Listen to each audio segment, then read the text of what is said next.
But if you were my best friend, I could keep any other guys from asking you out until I worked up the courage. His face turned serious, which was rare for the free-spirited Dylan. You were the best chance I ever took. I loved him with my entire heart. Oh, how I wished we were back in the hotel room. He shook his head and smirked. I can see what you're thinking, and I want nothing more than to be inside you. But we can't miss the Eiffel Tower. Ours was the only opening they had left for a tour, and I know how you've always dreamed of seeing it. I'm not letting my girl miss it. It was the symbol of love. For as long as I could remember, I'd wanted to go to the Eiffel Tower with the love of my life for a kiss. It was item number 2 on my bucket list, right after marrying the man of my dreams. With a huff, I said, "You're right." Dylan nipped the pout that had formed on my lips. Where do we need to go to take the metro? Refocusing on the map, I stared at the different stations. It's 4 blocks away. Perfect.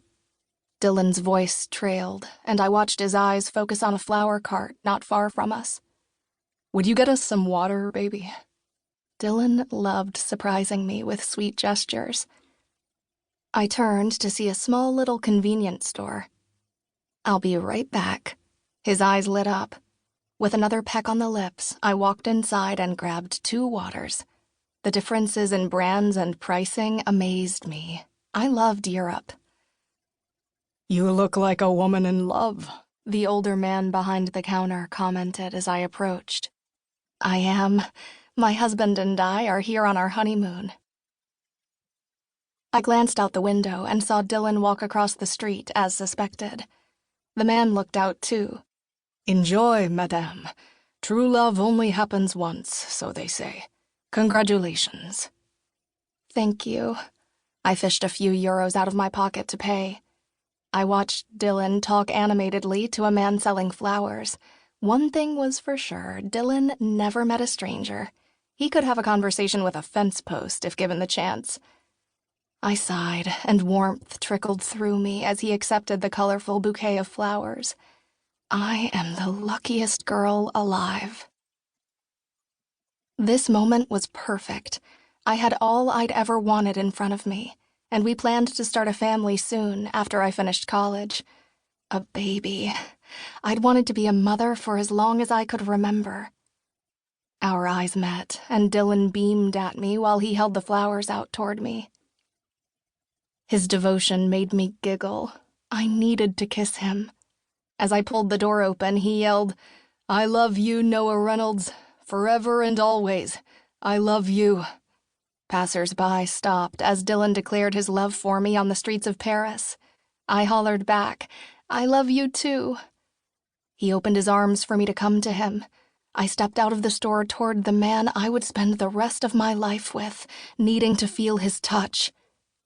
Boom. The earth shook, and I fell back into the store. The chaos surrounding me was too great. Something hit my stomach, and I fell back. Dylan. I needed Dylan. Dust swooped through, creating a heavy fog. I lost sight of Dylan. What's happening? I scrambled to right myself. Dylan! Noah! Where is he? Everything was so dark. Where is Dylan? Dylan! Pain.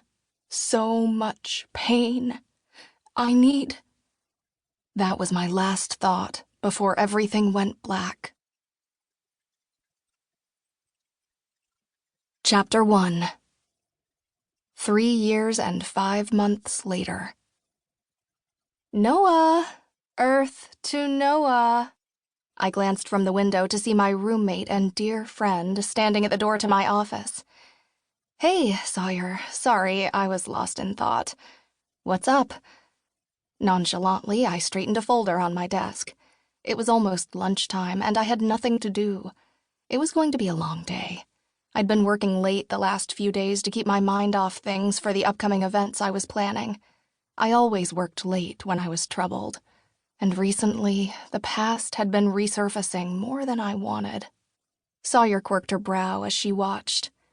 You look more than lost in thought. Everything okay? Shifting in my seat, I mustered up